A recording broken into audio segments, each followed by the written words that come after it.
அஸ்ஸலாமு அலைக்கும் வரஹ்மத்துல்லாஹி வபரகாத்துஹு. நபிகள் நாயகம் ஸல்லல்லாஹு அலைஹி வஸல்லம் அவங்க முழுக்க யோசிக்கக்கூடியவங்களாக தான் இருந்தாங்க. எந்த ஒரு விஷயம் பண்ணக்கூடியவங்களாக இருந்தாலுமே அதை யோசித்து தான் அவங்க அந்த வேலைக்கு இறங்குவாங்க. அப்போ அந்த குறைஷி கூட்டம் இந்த நபிகள் நாயகம் ஸல்லல்லாஹு அலைஹி வஸல்லம் அவங்கள அதிகமாக கொடுமைப்படுத்தியும் ரொம்ப கஷ்டப்படுத்தியும் அவங்க பார்த்தாங்க. அதுக்கப்புறமா சற்று இறங்கியே வராங்க. இறங்கி அவங்கள்ட்ட என்ன சொல்கிறாங்க அப்படின்னா, குரானில் சில விஷயங்களை நீங்கள் மாற்றி அமைக்கணும் அப்படிங்கிறது எங்களோட கோரிக்கை அப்படின்னு சொல்லி அவங்க சொல்கிறாங்க. அப்போ நபிகள் நாயகம் சொல்கிறாங்க, என்னோட இஷ்டப்படி இதை மாற்ற முடியாது.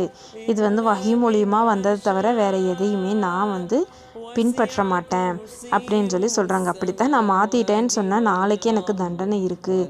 அப்போ அந்த தண்டனைக்கு வேண்டி நான் பயப்படுறேன் அப்படின்னு சொல்லி நபிகள் நாயகம் சொல்கிறாங்க. அவங்க என்ன தான் அடுத்தடுத்து திட்டமே போட்டாலுமே அது நபியிடம் பலிக்கவே இல்லை.